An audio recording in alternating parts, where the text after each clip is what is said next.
देखो, ऑडिट के लिए मेरी क्या अप्रोच रही थी? ऑडिट के लिए मेरी अप्रोच रही थी कि पहले मैं क्या करती थी, मैं रिकॉर्डिंग पर बहुत ही बिलीव करती थी। मैंने थ्योरी रिकॉर्ड कर करके उसको बार बार सुन सुन के बहुत अच्छे से रिवाइज किए, मेरे माइंड में बैठ गए। मुझे आज तक वो पॉइंट्स याद है जो उस वक्त मैंने पढ़े थे। तो मैंने क्या फॉलो किया था, ऐसे के क्वेश्चन आंसर्स, जो भी क्वेश्चन आंसर्स होते थे, मैं एक लाइन में क्वेश्चन बोल देती थी कि दिस ऐसा नंबर इज दिस और ये क्वेश्चन है इसका और इसके 4 पॉइंट्स है और इतने आंसर है। वो करके मैं अपनी ऑडियो एक रिकॉर्ड कर लेती थी। उसके बाद मैं उस ऐसे के सारे क्वेश्चन रिकॉर्ड कर लिया और उस ऐसे के किसी भी टीचर के चार्ट बुक लिए और चार्ट बुक से मैं उसको देखकर एक समरी 1 या 2 मिनट की रिकॉर्ड कर लेती थी और मैं अगले 4-5 दिन तक सेम ऐसे सुनती थी। उस सेम रिपीट में दूसरे ऐसे के साथ करती थी और इसी तरह मैंने क्वेश्चन आंसर्स भी किए हैं बाकी के चैप्टर्स और बाकी के जो लास्ट के चैप्टर्स होते थे कि पीएससी ऑडिट एंड ऑल, उन सब के लिए भी मैंने सेम अप्रोच हैंडल की थी,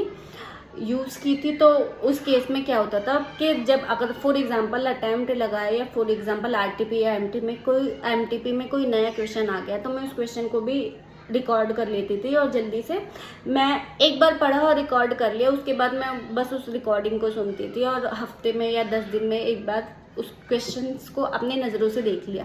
उससे क्या ये होता था कि वो आंसर्स मेरे दिमाग में बैठ जाते थे। तो ये अप्रोच मुझे बहुत मदद आई। मैं कभी ऑडिट में फेल नहीं हुई, एटलीस्ट मेरी ये अप्रोच मेरे बहुत काम आई थी। तो आप ये अप्रोच फॉलो करके देखो और अगर आपके को भी बेनिफिट करती है तो मुझे ज़रूर बताना। और अगर आपको किसी भी पॉइंट्स के, किसी भी चीज़ के या किसी चैप्टर के ऑडियो नोट्स चाहिए तो मुझे बता देना, मैं स्पेशली आपके लिए प्रिपेयर करके ज़रूर शेयर करूँगी। Thank you so much.